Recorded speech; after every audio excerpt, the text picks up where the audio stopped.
फिर गुरुदेव भगवान सोना चांदी पहनने वालों को समझाते हुए ये व्यर्थ का दिखावा करने वालों को एक छोटी सी कथा के माध्यम से, जो कि पुल्लो बहन की कथा है, पुल्लो माई की कथा, और क्या शिक्षा दे रहे हैं।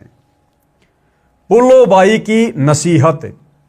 एक राजा ने भगतमती पुल्लो बाई के ज्ञान विचार सुने, बहुत प्रभावित हुआ। उस राजा की 3 रानियां थी।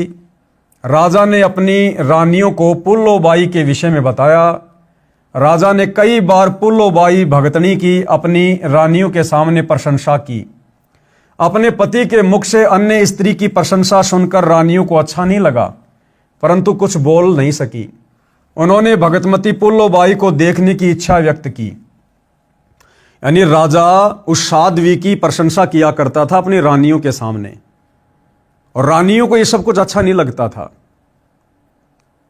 रानियां यह सोचती थी कि वो पुल्लो बाई जरूर हमसे ज्यादा सुंदर है, हमसे ज्यादा सोने चांदी के गहने पहनती होगी, नए नए वस्त्र पहनती होगी, जिस कारण से राजा उसकी बढ़ाई कर रहा है।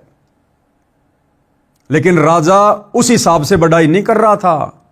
राजा तो उसका जो चरित्र था, उसकी सादगी थी, उसका रहन सहन था, उसका भक्ति भाव था, उस हिसाब से उसकी प्रशंसा किया करता था। लेकिन रानियां समझ नहीं पाई, और रानियां उसकी चर्चा सुनकर व्यर्थ में उस पुल्लो बाई से द्वेष पाल बैठी, ईर्ष्या करने लगी कि वो ऐसी क्या सुंदर स्त्री है, इतनी क्या सुंदर है, जो राजा हमारे सामने उसकी बढ़ाई कर रहा है। राजा ने पुल्लो बाई को अपने घर पर सत्संग करने के लिए कहा, तो पुल्लो बाई ने सत्संग की तिथि तथा समय राजा को बता दिया। सत्संग के दिन रानियों ने अति सुंदर कीमती वस्त्र पहने तथा सब आभूषण पहने, अपनी सुंदरता दिखाने के लिए कोई कसर नहीं छोड़ी। रानियों ने सोचा था कि पुल्लो बहुत सुंदर होगी। भगतमती पुल्लो राजा के घर आई। उसने खद्दर का मैला सा वस्त्र धारण कर रखा था, हाथ में माला थी, चेहरे का रंग भी साफ नहीं था। भगतमती पुल्लो को देखकर तीनों रानियां खिलखिलाकर हंसने लगी और बोली कि ये है वो पुल्लो, हमने तो सोचा था कि बहुत सुंदर होगी। उनकी बात सुनकर भगतमती पुल्लो बाई ने क्या कहा। जब वो रानियां पुल्लो बाई को देखकर उसका मजाक उड़ाने लगी, तो पुल्लो बाई ने क्या कहा, भाई गहना बादा तन की शोभा, यो तन काचो बांडो, और बिना भजन के कुतिया बनोगी, वरना राम भजलो रांडो। क्या कहा, वस्त्र आभूषण तन की शोभा, कि ये जो सोने चांदी के गहने वगैरह तुमने पहन रखे ना, दुनिया भर के तड़कीले भड़कीले जो कपड़े पहन रखे ना, ये केवल तुम्हारे शरीर की सुंदरता और शोभा तक सीमित है। आत्मा का इनसे कोई लेना देना नहीं है। गहना बादा तन की शोभा, ये तन काचो भांडो, कि नादानो ये शरीर तो काचा मटका है। जैसे कच्चा मटका होता है, जरा सा ऊपर से नीचे गिर जाए तो फूट जाए, आग में गिर जाए तो जल के मर जाए, पानी में गिर जाए तो डूब के मर जाए, रोड पर एक्सीडेंट में मर जाए, बीमारी से मर जाए, लड़ाई झगड़े में मर जाए। तो संतों ने इस शरीर को, जो हाड़मास का पुतला है, इसको कच्चे मटके की संज्ञा दी है। वस्त्र आभूषण तन की शोभा, ये तन काचो भांडो, और भक्ति बिना बनोगी कुतिया, राम भजो न रांडो। क्या कहा पुल्लो बाई ने प्यार प्रेम में। जैसे दो सखियां आपस में कई दिनों बाद मिलती हैं और आपस में एक दूसरे को रांड कहकर भी संबोधित कर देती हैं। गांव में होता है भाई और बहनों, हम जब छोटे छोटे थे तो हमारी जो बड़ी बड़ी जो बहनें होती थी, आड़ोस पड़ोस वाली होती थी, तो कई बार कोई ससुराल से आती थी, गांव की लड़की से मिलती थी, भैंसों का गोबर डालने जाती थी या कुएं से पानी लेकर आती थी, रास्ते में मिलती थी, तो प्यार प्रेम में बातें किया करती थी कि हे रांड, अब की बार तो तू बहुत दिन बाद आई, तुझे तो हमारी याद ही नहीं आती, ससुराल में जाके रम गई। तो वहां पर रांड कहने का मतलब वो प्यार से कह रही है। हालांकि रांड एक गाली है, लेकिन उस समय वहां पर वो प्यार से कह रही है एक दूसरे को कि हे रांड, अब की बार तो तू बहुत दिनों में आई, लगता हमारे को भूल गई। तो पुल्लोबाई ने इसी प्रकार प्यार प्रेम से उनको समझाते हुए कहा कि नादानों, ये वस्त्र आभूषण तन की शोभा और ये तन काचो बांडो, कि जिस शरीर के ऊपर तुम ये धारण करके अपने आप को सुंदर मान के बैठी हो ना, इस शरीर का कोई भरोसा नहीं है, ये तो मिट्टी का मटका है, ना जाने कब फूट जाए। इस शरीर के रहते सहते, इस शरीर की शोभा, इस शरीर की गरिमा, इस शरीर की इज्जत भी इसी में है कि इस शरीर से हम भक्ति कर लें, परमात्मा का नाम जाप कर लें, सच्चे सतगुरु की शरण में आकर सतनाम का जाप कर लें। अगर ये नहीं किया तो अगले जन्म में काल तुम्हें कुतिया बना के छोड़ेगा लख 84 योनियों में। फिर तुम्हें कौन सोने चांदी के गहने पहनाएगा, कौन तुम्हें महंगे महंगे वस्त्र पहनाएगा, नंगी बन के घूमोगी एक रोटी के टुकड़े के लिए, फिर ऐसी दुर्गति होगी। वस्त्र आभूषण तन की शोभा, ये तन काचो भांडो, भक्ति बिना बनोगी कुतिया, राम भजलो रांडो। भावार्थ, सुंदर वस्त्र तथा आभूषण शरीर की शोभा बढ़ाते हैं, ये शरीर तो नाशवान है, जैसे कच्चा घड़ा होता है, ये शरीर भी क्षणभंगुर है, न जाने किस कारण से, किस उम्र में और कब नष्ट हो जाए, कोड लग जाए तो नष्ट हो जाए। यदि भक्ति नहीं की तो अगले जन्म में कुतिया का जन्म पाओगी, फिर निवस्त्र भटकती फिरोगी, यानी नंगी होकर घूमती रहोगी फिर। इसलिए कहा है रांडो, अर्थात स्त्रियों भक्ति करो। रांड शब्द विधवा के लिए प्रयोग होता है, परंतु सामान्य रीति में स्त्रियां अपनी प्रिय सखियों को प्यार से संबोधित करने में प्यार भरी गाली के साथ प्रयोग किया करती हैं। अब शिक्षित होने पर यह शब्द प्रयोग नहीं होता है। भगतमती पुल्लोबाई ने सत्संग सुनाया और उसके बाद में उस बहन पुल्लोबाई ने उन रानियों को बैठाकर सत्संग सुनाया।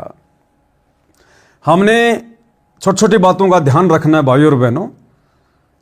गुरुदेव भगवान कह रहे हैं कि प्यार प्रेम में सखियां आपस में इस शब्द का प्रयोग करती हैं, रांड का, जो कि यह गाली होती है। सतगुरु रामपाल जी से उपदेश लेने के बाद हमने इस शब्द का किसी भी प्रकार से प्रयोग नहीं करना है, ना प्यार प्रेम में और ना गाली के रूप में। आप और हमारी मर्यादाएं जगत से अलग हैं, विशेष है। कबीर परमेश्वर जी की साखियां सुनाई। कबीर हरि के नाम बिना नारी कुतिया होए, यानी जो माता बहन चाहे कितने बड़े परिवार की हो, कितने बड़े खानदान की हो, कितनी सुंदर हो, कितनी बड़ी अधिकारी हो, अगर उसने सच्चे सतगुरु से उपदेश लेकर सत भक्ति नहीं की तो अगले जन्म में काल उसको कुतिया की योनि में डालता है, कुतिया बनाता है, कुतिया। कबीर हरि के नाम बिना नारी कुतिया होए, और गली गली भोकत फिरे, भाई टूक न डाले कोई। कबीर राम रटत कोडी बलो, चूचू पड़े जो चाम, और सुंदर शरीर किस काम का, जा मुख नाही नाम। आप कितने बड़े पहलवान हैं, कितने सुंदर हैं, यदि आपके पास में सच्चा नाम नहीं है, शास्त्र अनुकूल भक्ति सच्चे सतगुरु से लेकर आप नहीं कर रहे हैं, तो कहते आपका जीवन व्यर्थ है, व्यर्थ। कबीर नहीं भरोसा देही का, विनस जाए छिनमाही।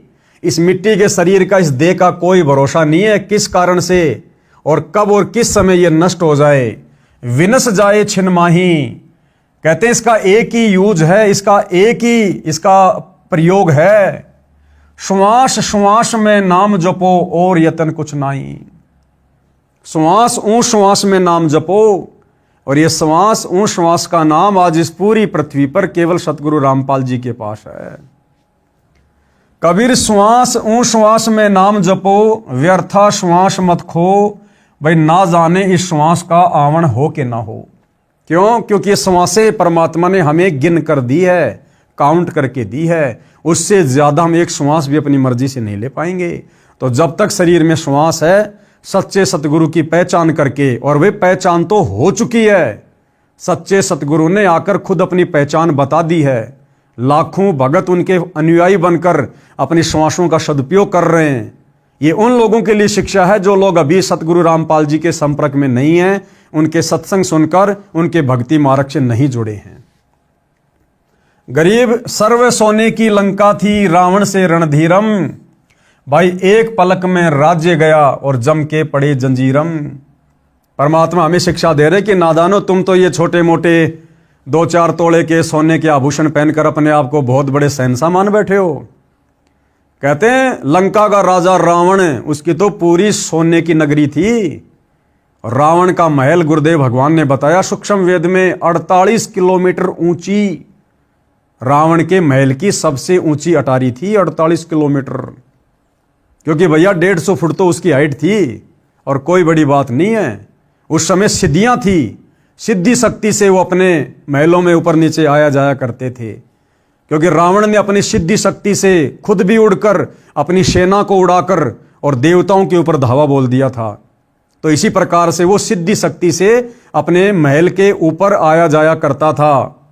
जैसे आजकल लिफ्ट वगैरह लग गई है, उस समय सिद्धि शक्ति से आया जाया करते थे। तो रावण की तो 48 किलोमीटर ऊंची पूरी की पूरी लंका, उसका महल सोने का था, सोने का।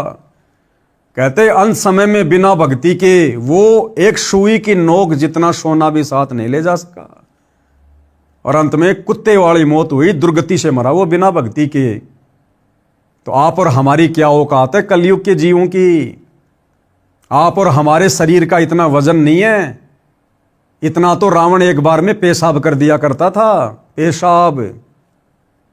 तो भाई और बहनों, आप और हमने इस मान बढ़ाई से, अहंकार से, दिखावे से दूर हटकर और परमात्मा ने हमें जो दुनिया का सबसे अनमोल धन दे दिया, जो धन रावण के पास भी नहीं था, कंस के पास भी नहीं था, दुर्योधन के पास भी नहीं था।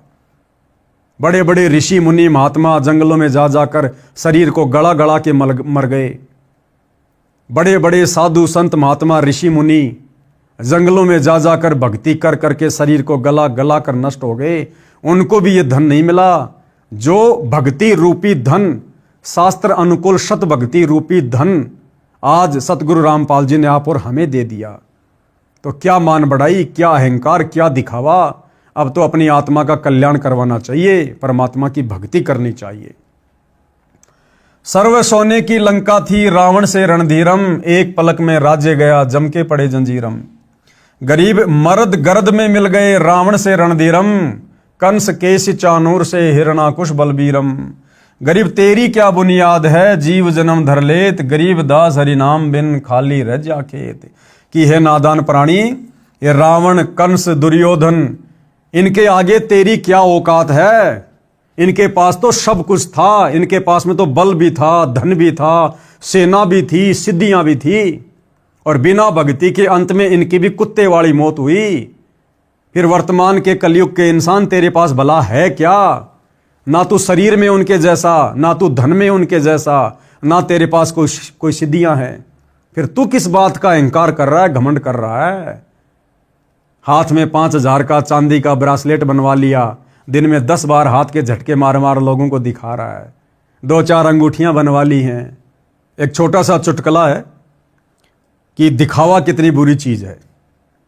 एक व्यक्ति अपने ससुराल चला गया, पुराने समय की बात है, और उस समय जब रिश्तेदार आते थे तो चावल के ऊपर चीनी वगैरह डाल के, बूरा ऊपर से देसी घी डाल के खिलाया जाया करता था।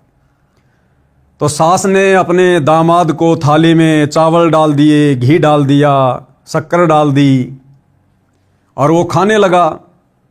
और जिस हाथ से खाना खाना था उसने उसी हाथ में सोने की अंगूठी पहन ली कि सासू माँ देखेगी, बड़ी खुश होगी कि दामाद जी तो बहुत ज़्यादा पैसे कमाते हैं, देखो सोने की अंगूठी पहन रखी है। तो सास को दिखाने के लिए उसी हाथ से चावल खाने लगा, उसी हाथ से। सास का ध्यान उधर गया नहीं। जब चावल खत्म हो गए तो सास ने कहा जी चावल और डालूं? तो उसने उसी उंगली से इशारा किया कि यहां डालो, यहां। तो सास ने वहां डाल दिए, वो भी उसने खा लिए। फिर कहा सास ने जी चावल और डालूं? उसने उसी उंगली से इशारा किया कि यहां डालो, यहां यहां। वो सोच रहा था कि सासू माँ मेरी उंगली को देखेगी तो प्रशंसा करेगी। सासू ने ध्यान नहीं दिया। ऐसा तकरीबन 4-5 बार हुआ। अंत में सासू की नजर गई उसकी उंगली पर, चमचमाती हुई सोने की अंगूठी पर। तो सासू ने कहा, ओ हो दामाद जी ने लगता है नई सोने की अंगूठी बनवा ली। तो दामाद ने कहा कि हे सासू मां, इस अंगूठी की प्रशंसा अगर तू पहले कर देती, पहले देख लेती, तो ना तो तेरे चावलों का नाश होता और ना मेरे पेट का सत्यानाश होता, दोनों का नुकसान हो गया। तो कहने का मतलब है भाई और बहनों, हमने ये व्यर्थ का दिखावा नहीं करना, इसमें केवल नुकसान ही नुकसान है। अब गुरुदेव भगवान ने इन वाणियों का क्या सरलार्थ किया है। कबीर परमेश्वर जी ने अध्यात्म का विधान बताया है, यानी परमात्मा का ये नियम है। कहा है कि जो स्त्री भक्ति नहीं करती वह अगले जन्म में कुतिया का जीवन प्राप्त करके गली गली भोंकती फिरती है। कोई उसको भोजन का टुकड़ा भी नहीं डालता। मानव जीवन में सब भोजन समय पर मिल रहा था, भक्ति ना करने से ये दशा होगी। फिर ये दुर्गति होती है उन बड़े बड़े घरानों की, बड़े बड़े परिवारों की बहन बेटियों की, जो सत्संगों में नहीं जाती, जो शास्त्र अनुकूल शत भक्ति नहीं करती। फिर आगे चलकर अगले जीवन में वो कुतिया बन के नंगी घूमती हैं, नंगी एक रोटी के टुकड़े के लिए टकटकी लगा के बैठी रहती हैं। परमात्मा की भक्ति कुष्ठ रोगी क्या होता है? जिसके शरीर की खाल भी कट कट कर गिर रही है, उससे रक्त निकल कर गिर रहा है। कहते अगर ऐसा व्यक्ति भी परमात्मा की भक्ति करता है तो बहुत अच्छा है। भक्ति करने से उसका कुष्ठ रोग भी ठीक हो जाएगा और उसका भविष्य भी उज्जवल होगा। और जो भक्ति नहीं करता वो चाहे सुंदर शरीर वाला भी क्यों ना हो, उसका सुंदर स्वस्थ शरीर किसी काम का नहीं। इस जन्म में भी रोगी हो जाएगा, अस्वस्थ हो जाएगा और मरने के बाद गधे कुत्ते के शरीर मिलेंगे, कुत्ता बनेगा, पूरे शरीर पर खुजली होगी, कीड़े पड़ेंगे।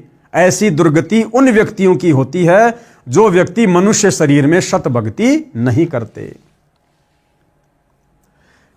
आगे परमात्मा कहते हैं इस मानव शरीर का कोई विश्वास नहीं है कि यह कब तथा किस कारण से नष्ट हो जाए। इसे बचाकर नहीं रखा जा सकता। इसका एक उपाय है, भक्ति करो, इतना सुमरण करो कि एक श्वास भी नाम के जाप बिना खाली ना जाए।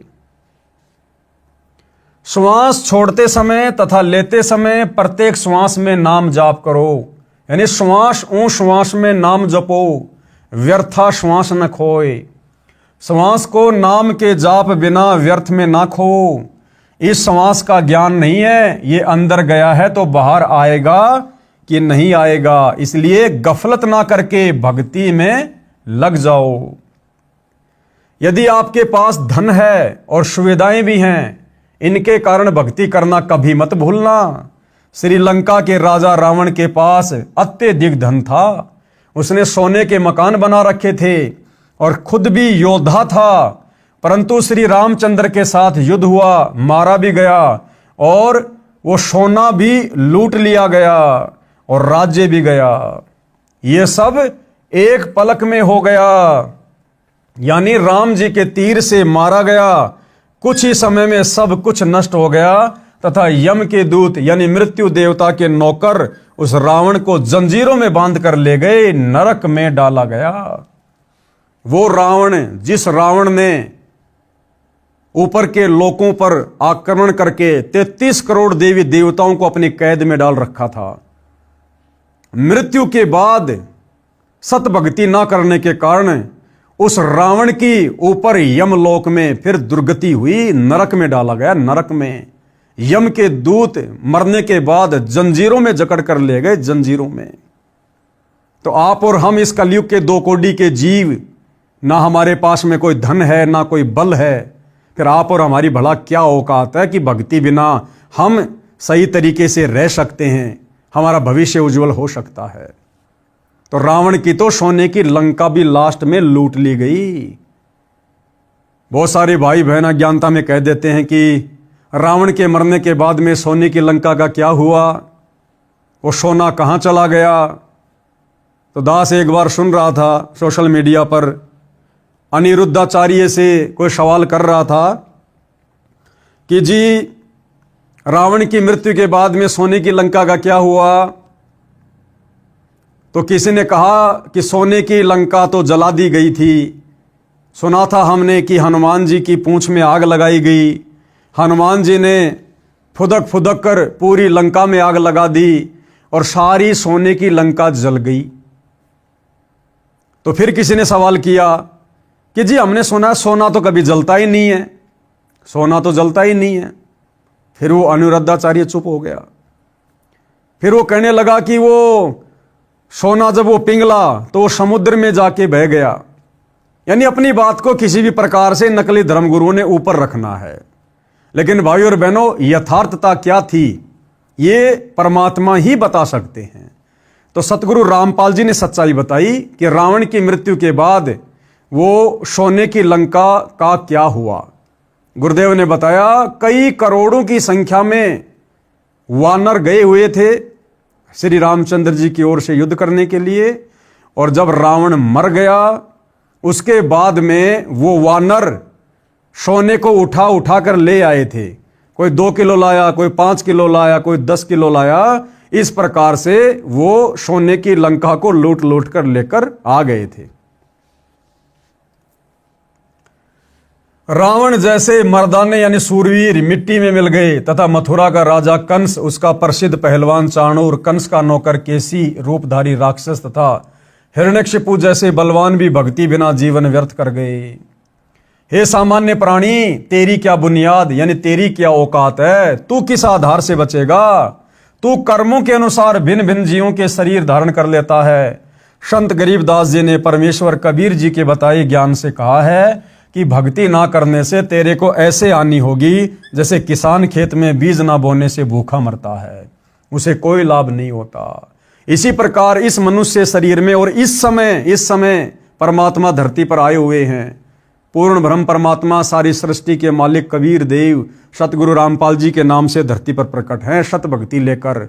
अगर इस वक्त हमने इस शरीर से सत भक्ति नहीं की, उनकी शरण ग्रहण नहीं की, तो ये परमेश्वर फिर हमें युगों युगों नहीं संभालेगा और अगले जन्मों में हमारी वो दुर्गति होगी जो ली दी नहीं जाएगी।